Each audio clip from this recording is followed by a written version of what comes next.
Day 12, may first client na. Eto na nga, nandito na si first client na sa sobrang gustong magpatato. Ako pa yung tumawag at sabihin na naka-ready na yung stencil. Dahil pangatlong tattoo na niya to sa braso. Salamat dahil sa isang tulad kong beginner, siya nagtiwala. Tara, samahan nyo kung saktan siya. Ang design, ang unang letra sa kanyang pangalan na may crown, letter F. May crown sa taas.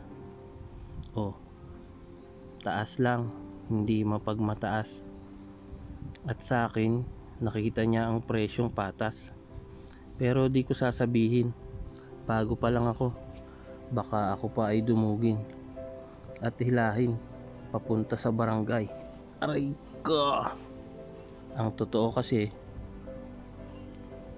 sobrang mahiyain kasi itong si client. Mabuti na lang raw at minimal tattoo lang ipapagawa niya. Ako naman itong feeling tattoo artist. Sabi ko na lang, akong bahala sa'yo, basta tatagan mo lang ang loob mo. Oo, tama ang narinig nyo, feeling tattoo artist. Kasi ako may totoong feelings. Siya kaya tunay sa'yo? O baka naman 295 lang ang halaga ng singsing ang kayang ibigay sa'yo?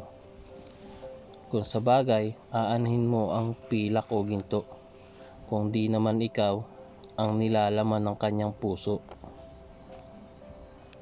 Sabi pa nga ng matatandang kasabihan, aanhin mo ang malaking bahay na bato. Kung nakatira ay ayoko nang ituloy, dito na lang tayo tumuloy sa pagtatato ko. Baka mapunta na naman ito sa flood control, sa mga kontraktor na mapupuro lang utak. San kaya sila nag-enroll para maipasara? Anyway, highway, nagkwento pala si client kahit medyo mahiyain. Yung tattoo niya raw sa upper right arm ay mahigit 1 taon na ang nakakalipas. At plano niya rin na palinawan. Pumayag naman ako at sabi, gagawan ko ng schedule. Busy rin kasi ako minsan mag-practice sa fake skin para marami pa akong matutunan. At di ko nakakaligtaan ang panonood ng tutorial. Sobrang dami kasing natututunan na dapat lagi ko rin sinasanay. Dati kasi mas gusto ko lang maglaro ng online games kapag wala akong ginagawa. Pero ngayon, naisip ko, sayang lang sa oras. Ipapaubaya ko na lang sa mga isip bata ang mga ganong laro. Tulad ng Roblox at Minecraft na paborito ng anak ko. Siyempre, bata pa naman siya. Pero nauutusan naman magugas ng plato kahit naglalaro siya. Buti na lang hindi nagmana sa akin noon. Kapag inuutusan ako, nakasimangot, at least sumusunod ako. Ayoko naman tumatawa habang sumusunod sa utos. Baka isipin nila nakakaasarang muka. Ang mahalaga, kaya kong hugasan ang pinagkainan ko. Di ko inaasa sa mga kasama ko sa bahay palagi. Kaya nga may mga kamay at paa para gamitin sa tama. Hindi yung pagkakain, hihiga at magne-Netflix o maglalaro ng Minecraft. Oh crap! Kung saan na naman ako napunta. Pagpasensyahan nyo na, ganito talaga pag maraming laman ng utak, hindi puro lang latak.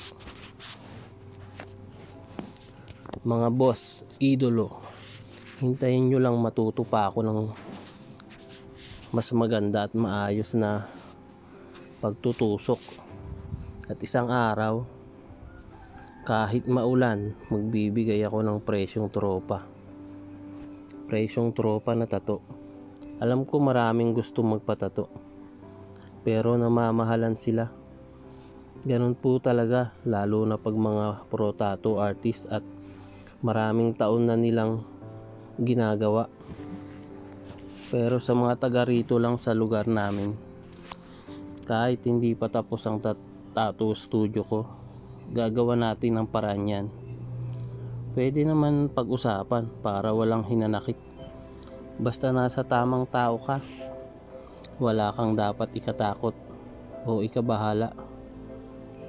Gusto ko pa sana iparate sa kanya sa client ang aking mga gawa. Pero mahiyain talaga. At ang hina ng boses niya. Parang ako lang dati. Siguro magpo-provide ako ng mic next time. Pero nag-usap naman kami at plano niya talagang mag-enhance ng isa niyang tattoo.